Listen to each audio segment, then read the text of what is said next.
Oh, wait. Mr. Meeseeks, look at me. Mr. Meeseeks, look at me. Well done. Damo. Yes. What do you think of Rick and Morty? Really good. It's really good. It's really good. It's really good. Everyone knows that. Yeah. Everyone knows that. Yeah. What don't you like about Rick and Morty? We're getting controversial on here. How long you have to wait? That's true. Yeah. By the time it comes out, I might have a long white Santa beard. Might have grandkids. I might be Mr. Poopy Butthole. Is this a bit? That's what Mr. Poopy Butthole says at the end of season 3. I know. Yeah. But I said what all of Dan Harmon's characters say. Because he doesn't do dialogue very well when he's on a show for too long. Whatever you say, Stone Cold Steve Austin. I don't know why I just said that. I actually rewatched Rick and Morty the other day. Yeah. The amount of characters that have the screenwriter humour of it's funny because I'm in on the joke. You know how many characters are in on the joke of screenwriting? Yeah. That's a common theme among Dan Harmon's characters. Do you know what I call it? What? The Abed effect. Ah. Balance restored, I guess. Movie reference. Yeah. I bet. You know how there's if you've ever seen Community and you know the character of Abed, you know how his role gets more and more important as this series goes on? More of a crutch. Yeah, it's a detriment to the series, Yeah. I find. The same thing, I believe, if I may be controversial for a minute, the same thing I believe is going to happen to Rick and Morty. Yeah. Mm-hmm. With Rick or? With the series itself. Alright, just in general. Then. Just in general. I know there's a bit in the first episode, in the Rick Shank Redemption. You know, like you got the little alien bug monster thing? Nathan Fillion, yeah. Yes. He makes a joke saying like, oh, you know, is this a bit or something? And it reminded me of like every time that Joel McHale says it in Community. Yeah. And I realised, oh, these characters are starting to sound the same. And this is the only place we're going to be able to try it is in my memory. Rick, you're doing this bit while your brain is melting. Okay, all right. I remember I saw an interview with Dan Harmon once. I don't know if it was an interview. It was something about Dan Harmon, where he says that his favourite thing about Rick and Morty is the fans' favourite things about Rick and Morty. And I think that's how you get episodes like Pickle Rick. Yeah. Which is a bit fan servicey, shall we say? It's a joke that was a joke before it was a joke. Yeah. Yeah.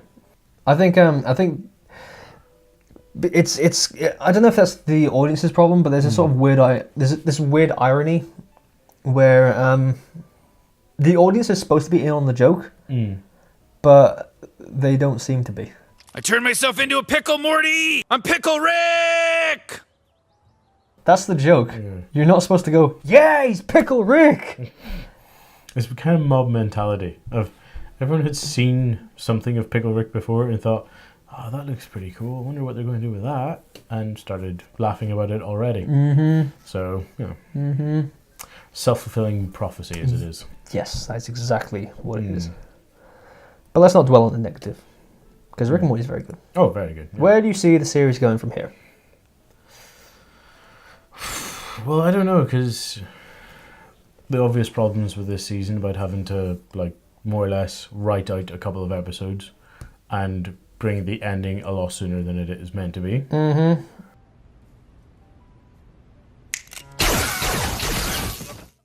They've just kind of done a 180. They've set up the whole Citadel thing with, you know, President Morty. But then they've brought the family back together. So, like, Jerry's back in the family. Rick's all right with the president again. It's just a case of you haven't really changed. There's not many stakes involved, is there? No, they've set one thing up, which was meant to be the season ending anyway, which may or may not be a Christmas episode. We don't know. There's a theory that there could be a Christmas episode on the way, based with what Mr. Poopy Butthole said at the end of season 3 finale. Because of what he said at the end of season 2 finale, which kind of came out pretty close to it. Yeah. Yeah. Said, see you in like a year and a half. Yeah. Or longer. Yeah. And it was about a year and a half. Yeah. And there's the April Fool's Day episode. Yeah. And then longer after that comes the actual series. Yeah. I think with the maths of the timeline, I think that's the timeline. It's like You know what I mean? Yeah. You know what I mean? The evolution of Rick and Morty. Yeah. I don't usually go in for like fan theories and things like that because I think it's just like a cheap way of getting like interest out of your fans when there's not really any substance. Free advertising. Exactly. So, yeah. Have you heard the theory about Evil Morty's original Rick? Was originally C-137. There's a few with there's a few theories that go with it. Yeah. Yep. I've heard the one about it might be like our Rick is his original. Yeah, it might be the C-137 Rick. It could be Doofus Rick. Yeah, because the Rickiest Rick has... The Ricky Rick has the Mortiest Morty. Yeah. So they're the opposites. And, yeah, so it'll be the Mortiest Rick has the Rickiest Morty. A cocky Morty can lead to some big problems. Can be a real bad thing for everybody. Oh yeah, how's that? I'll explain when you're older. I'm Mr. Meeseeks! Look at me! I love the Mr. Meeseeks episode. The Mr. Meeseeks episode to me was kind of like... It felt like it was kind of... Not pandering, but it was just how they felt about writing for a lot of fans is... We're trying. We're trying to make everyone laugh, but at the same time, it's not working. Well, that's like one of the earlier episodes, but yeah. I think my question is, why does like an episode like that work, and something like Pickle Rick comes off as a bit more pandering? I think it's because the Mr. Meeseeks episode was episodic. It didn't have anything to do with the storyline or anything like that there. But the Pickle Rick episode affected the storyline. Well, it didn't affect the storyline, it was part of the storyline. Like, it was part of the overarching family... Drama. Yeah. Yeah. There was progression that was meant to happen. Yeah. I really don't think it was just a stagnant episode, more or less. Yeah, I don't think it came across very well. Yeah.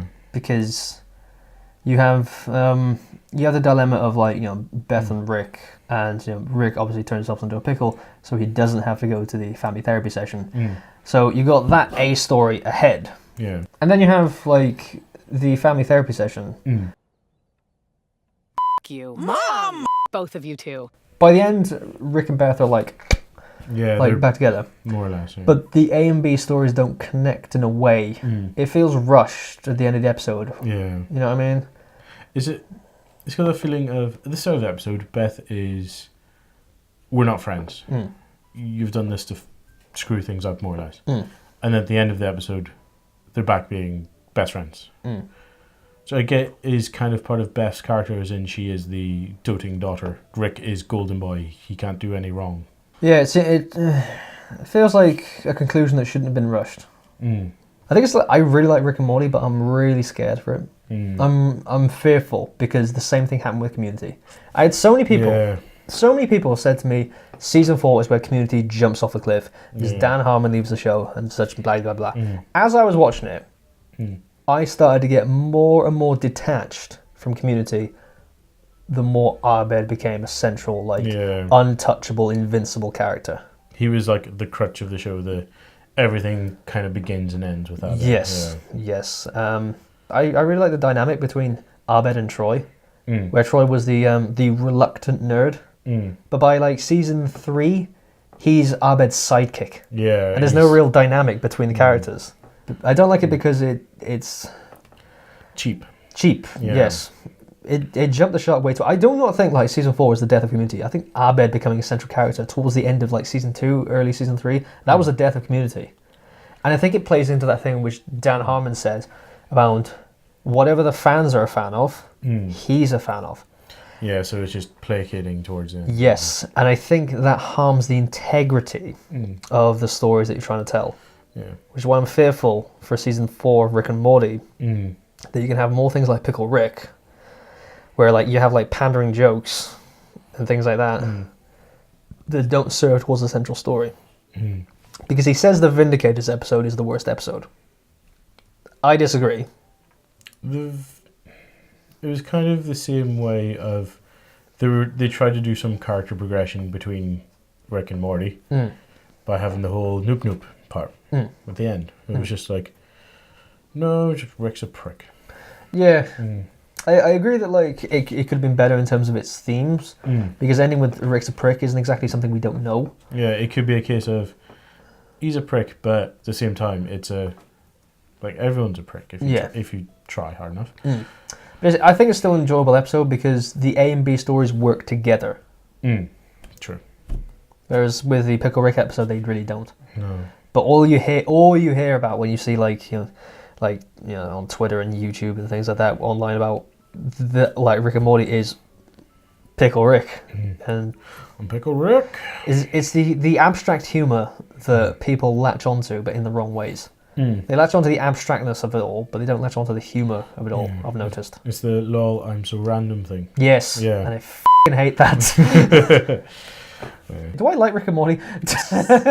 No, you don't. Clearly, I don't. See the Interdimensional Cable episodes. Smlangela? Smlonathan? All right, that actually got old pretty quick. We're just going with whatever's off our heads. It is literally an episode for us. We don't really care if you'll find it funny. We find this amazing because you can tell like in the recordings how most of them are literally.